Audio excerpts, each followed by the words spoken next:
Bill Belichick was asked in his Tuesday morning press conference why Michael Bennett has seen such a dramatic decline in the amount of snaps he's on the field. I'm Sierra Goodwill here with Evan Lazar and Alex Barth. Guys, this is something that Bennett has also addressed himself in the locker room. He said he has to adjust to kind of playing a much smaller role than he's been used to playing. Why do you attribute his lack of time on the field? Do you think it's just because the Patriots are cycling in 20 guys on defense? Well, I think that it's part of that, right? And it's kind of all part of the equation. But the part of the equation that the bigger part of it is that they're going with different fronts on some of these packages that they're running, and there are just certain fronts in the game that Michael Bennett's just not the best player to be utilized in. So they have about 5 different fronts that they run out of, and if you have a run stuffing front and your 2 DTs are Danny Shelton and Lawrence Guy on first down, that's not a place for Michael Bennett to be in the game for this team right now. So they have the depth at linebacker, and they're using those guys a lot on the edge, so that takes snaps away from him there.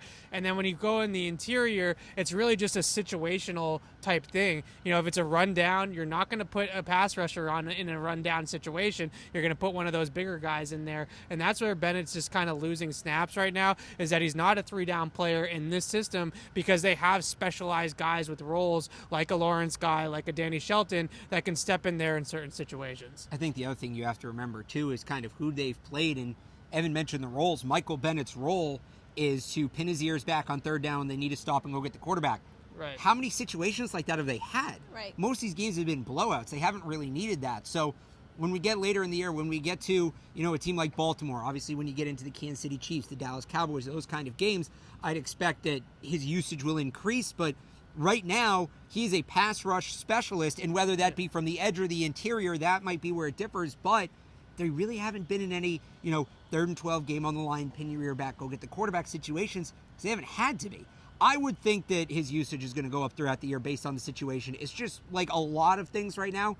It's so hard to tell based on the strength of schedule. And one thing Belichick did say that Bennett has been extremely useful for is his NFL experience and schematically kind of teaching and bringing ideas to the table, and kind of the off-the-field aspect he's been really useful for in the locker room. Do you think that at any point, though, Bennett is going to get frustrated and this might start to affect him not being on the field as much as he would like to be? It's hard to tell with him because I think that he's a little bit standoffish with the media anyways. That's just kind of his personality.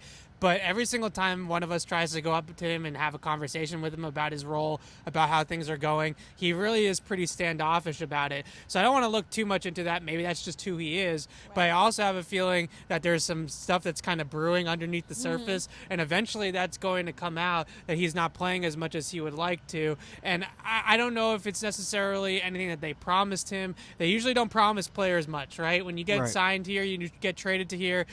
Bill Belichick's whole thing is, we'll see how it goes, right? We're not going to make any promises. We're not going to say you're going to play 70% of the snaps or you're going to see 100 targets or anything like that. Everything is earned here in New England. And I think Michael Bennett's experiencing that firsthand right now. The other thing you have to remember is if things do go south, they're 5-0. They have the best defense in football with him not playing that much. If they need to move on, I'm not saying they should trade him. He's not a guy I would trade right now. I think he's a very valuable player, especially when you get later into the year. But if they do need to open up cap, if they do need to trade for AJ Green, if they do need to trade for Tyler Eifert, Odell Beckham, whoever, there's a lot of money tied up in a guy who's not happy. It could turn into a win-win, worst case scenario. The interesting thing is that he has been pretty productive in the opportunities. He's been really good when he's on the field. He has a couple of sacks. He ranks 11th right now in win rate among interior rushers. So he is beating blocks, and he is winning in the situations that they're giving him those situations to win in. But he's just not in a lot of packages right now for them defensively. And that's all it is with Bill Belichick, is these guys are in this package, those guys are in that package, and if this package doesn't come up in the game, well, we're just not going to play those guys that are in that grouping, you know? Just to stress what Evan just said, he's playing really well. Yeah. And like I said before, he's a guy, when you get it later in the season against these better teams, his experience, his talent level is going to be valuable. This is not a guy by any means fans should give up on or call a disappointment or call a bust. There's still a lot of potential, even with this start, for him to be a huge part of what the Patriots do this year. He's a little bit more Adrian Claiborne than Trey Flowers. Yeah. A little bit more what they got out of Adrian Claiborne last year versus Guy just coming in and playing all those snaps that Trey Flowers played last year. And this Foxborough Report is brought to you by our exclusive sports betting partners at betonline.ag. Head to their website, enter promo code CLNS50 to receive your welcome bonus. For all the rest of our Patriots content, head to our website at clnsmedia.com and subscribe to our YouTube channel at CLNS Media.